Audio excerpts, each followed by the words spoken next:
Pardette and myself are practicing social distancing today. Yeah, between each other as well. But we came to Jabula Beach. Yesterday morning there was loads of whales to be spotted, and this is a nice high point. Oh, there's a beautiful jump, just as I mentioned it. It looked like a house rising up from the ocean. What a beautiful sight. Anyway, we're here to do some whale spotting,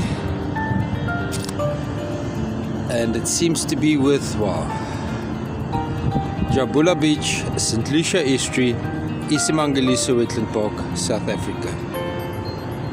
It's what we call in Afrikaans a pajama donkey. Here at the St. Lucia Estuary main beach.